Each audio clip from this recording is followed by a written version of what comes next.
பிரண்டை துவையல் வச்சாச்சு. சுட சுட சாதமும் போட்டிருக்கேன். இப்போ நெல்லிக்காய் ரசம். இன்றைக்கி மதிய உணவாக எங்கள் வீட்டில் பிரண்டை துவையல், நெல்லிக்காய் ரசம் சுட சுட சாதத்தோடு பரிமாற போகிறோம். உங்களுக்கும் இந்த வீடியோ பிடிச்சிருந்தா வீட்டில் ட்ரை பண்ணி பாருங்கள். Hi friends, welcome to Kumar Kalas kitchen.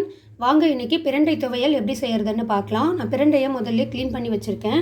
இப்போது அதுலேயே நம்ம புளி தண்ணி ஊற்றி ஊற வச்சுக்கலாம். ஒரு 10 நிமிஷம் ஊறினா போதும்.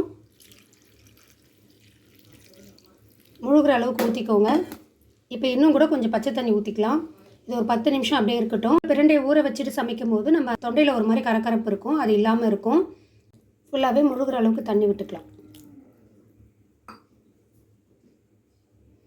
ஒரு 10 நிமிஷம் இருக்கட்டும். நெல்லிக்காய் ரசம் எப்படி செய்கிறதுன்னு பார்க்கலாம். ஒரு கோலி குண்டு சைஸில் புளி போட்டிருக்கேன். இப்போ அதை ஊறட்டும். புளி ஒரு 1/2 லிட்டர் தண்ணி வச்சு நான் கரைச்சி வச்சுருக்கேன். ஒரு 1/4 ஸ்பூன் மஞ்சள் தூள் போட்டுக்கலாம். தேவையான பொருளை அரைச்சிக்கலாம். இப்போ நெல்லிக்காய் வந்து ஒரு 4 நெல்லிக்காய் தட்டி வச்சுருக்கேன். கொஞ்சம் பெருசும் சின்னதுமாக தட்டி வச்சுருக்கேன். கொஞ்சம் அரைச்சிக்கலாம், கொஞ்சம் முழுசாக போட போகிறேன். தட்டிட்டு ஒரு 2 தக்காளி, ஒரு தக்காளி அரைச்சி போட்டுக்கலாம், ஒரு தக்காளி அப்படியே கரைச்சி விட்டுக்கலாம். ஒரு 5-6 பல் பூண்டு, ஒரு காய்ந்த மிளகாய் அரைச்சிக்கலாம். ஒரு 2 ஸ்பூன் மிளகு சேர்த்துக்கலாம். 1/2 ஸ்பூன் சீரகம், 1/4 ஸ்பூன் வெந்தயம். இது முதல்ல அரைச்சிக்கலாம். அப்புறம் நம்ம காய்ந்த மிளகாவும் பூண்டு போட்டு அரைச்சிக்கலாம். ஒரு காய்ந்த மிளகாய், ஒரு சின்ன துண்டு பெருங்காயம் எடுத்துக்கிறேன், ஒரு 5-6 பல் பூண்டு. இப்போ இதை நம்ம ஒரு குறக்குறன்னு ஓட்டிக்கலாம். இப்போது 2-3 நெல்லிக்காய் தட்டிட்டு சேர்த்துக்கலாம். ஒரு தக்காளி இப்போ அரைச்சிக்கலாம். இப்போது நம்ம எடுத்து வச்சுருக்கேன் ஒரு தக்காளி, ஒரு இனுக்கு கருவேப்பிலை, ஒரு இனுக்கு கொத்தமல்லி போட்டுக்கலாம். அது நம்ம ஃபஸ்ட்டு கையாலேயே நல்லா கரைச்சிக்கலாம்.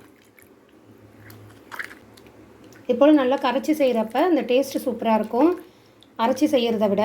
நம்ம அதனால தான் பாதி அரைச்சி பாதி நம்ம கையால் கரைச்சி விட்டு செய்கிறோம். இதிலே நம்ம இடித்த நெல்லிக்காய் சேர்த்துக்கலாம்.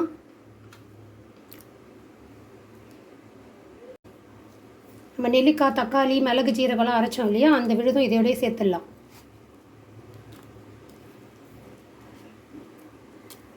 மிக்சியில் கொஞ்சம் தண்ணி விட்டு அதையும் நம்ம கலந்து ஊற்றிக்கலாம்.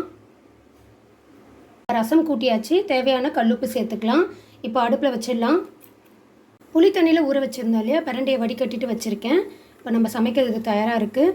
10 போல் சின்ன வெங்காயம், ஒரு 6 பூண்டு, ஒரு நல்லாவே ஒரு 2 விரல் சைஸுக்கு இஞ்சி எடுத்து தோல் நீக்கிட்டு பொடிசாக கட் பண்ணி வச்சுருக்கேன். ஒரு 2 பச்சை மிளகாய், ஒரு 5 காய்ந்த மிளகாய். அடுப்பில் ஒரு கடாயில் ஒரு 4 ஸ்பூன் எண்ணெய் விட்டுருக்கேன். முதல்ல பிரண்டையை வதக்கிக்கலாம். ரசம் இது போல் நுரைச்சி வரும்போது அடுப்பு ஆஃப் பண்ணிடலாம். ஒரு 1/4 டம்ளர் அளவு தண்ணி வச்சுக்கலாம். இப்போ அடுப்பு ஆஃப் பண்ணிவிட்டு மூடிடலாம். ரசம் ரெடி ஆகிடுச்சு. இப்போ தாளிப்பு சேர்த்தா போதும். அப்படியே மூடிடலாம். பிரண்டை நல்லா எண்ணெயில் வதங்கியிருக்கு. இப்போ நம்ம வேறு ஒரு தட்டுக்கு மாற்றிக்கலாம்.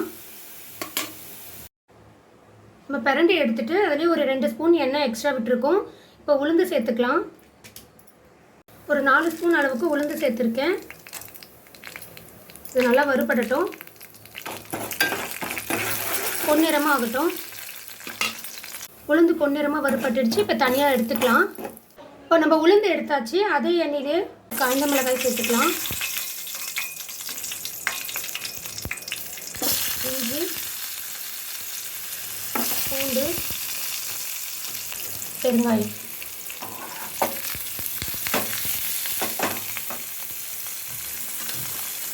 சின்ன வெங்காயம், பச்சை மிளகாய்.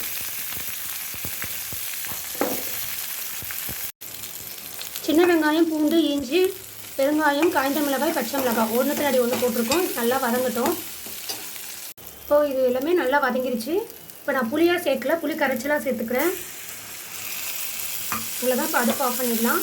நல்லா ஆறட்டும். ஆறுனதுக்கப்புறம் அரைச்சிக்கலாம். பிரண்டையும் உளுந்தும் சேர்த்து அரைச்சிக்கலாம். நம்ம வறுத்த பிரண்டை, உளுந்து, வதக்கி அரைச்ச பொருட்கள் எல்லாமே சேர்த்துருக்கேன். கூடவே உப்பும் வச்சுருக்கேன்.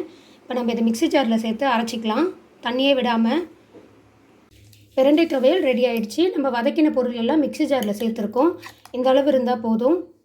துவையில் வேறு ஒரு கிண்ணத்துக்கு மாற்றிருக்கோம். இது ஒரு 10 நாள் வரைக்கும் கெடாமல் இருக்கும். டெய்லி நீங்கள் ஃப்ரிட்ஜில் வச்சுட்டு எப்போ தேவையோ அப்போ எடுத்து சாப்பிட்டுக்கலாம். பிரண்டை துவையல் ரெடி ஆகிடுச்சு. நான் வேறு ஒரு கிண்ணத்துக்கு மாற்றிருக்கேன். இதுக்கு ஒரு தாளிப்பு கொடுத்துடலாம். அதே போல் ரசத்துக்கும் தாளிப்பு கொடுத்துடலாம். கடாயில் ஒரு 2 ஸ்பூன் எண்ணெய் விட்டுருக்கேன். ஒரு 1/4 ஸ்பூன் கடுகு போட்டுக்கலாம். 2 வரமிளகாய், ஒரு 2-3 பல் பூண்டு தட்டி வச்சுருக்கேன். கொஞ்சமாக கருவேப்பிலை கொத்தமல்லி. தாளிப்பை ரசத்தில் கொட்டிடலாம். அவ்வளோதான், நெல்லிக்காய் ரசம் ரெடி ஆயிடுச்சு. கூடவே பிரண்டை துவையலும் ரெடி ஆயிடுச்சு. ஒரு 2 ஸ்பூன் எண்ணெய் விட்டுருக்கேன் கடாயில். ஒரு 1/4 ஸ்பூன் கடுகு லைட், 1 ஸ்பூன் உளுந்து சேர்த்துக்கலாம். கடுகு நல்லா பொரிஞ்சிருச்சு, அதே போல் உளுந்தும் நல்லா செவந்திருக்கு. இப்போ பிரண்டை துவையலில் சேர்த்து நம்ம அப்படியும் சாப்பிட்டுக்கலாம். இது போல் தாளிப்பு சேர்த்து சாப்பிட்றப்ப இன்னுமே கூடுதலான சுவையாக இருக்கும். ட்ரை பண்ணி பாருங்கள். வாங்க, இன்றைக்கி நம்ம வீட்டில் நெல்லிக்காய் ரசமும் பிரண்டை துவையலும் தான் செஞ்சுருக்கேன். தட்டில் நான் பிரண்டை துவையல் வச்சுட்டேன். இப்போ நம்ம சுட சுட சாதம் போட்டுக்கலாம்.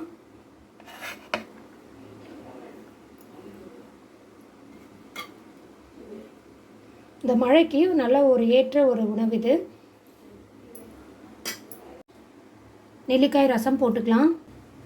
இன்றைக்கி மதிய உணவாக எங்கள் வீட்டில் பிரண்டை துவையல், நெல்லிக்காய் ரசம் சுட சுட சாதத்தோடு பரிமாற போகிறோம். உங்களுக்கும் இந்த வீடியோ பிடிச்சிருந்தா வீட்டில் ட்ரை பண்ணி பாருங்கள். லைக் பண்ணுங்கள், ஷேர் பண்ணுங்கள், சப்ஸ்கிரைப் பண்ணுங்கள். தேங்க்யூ.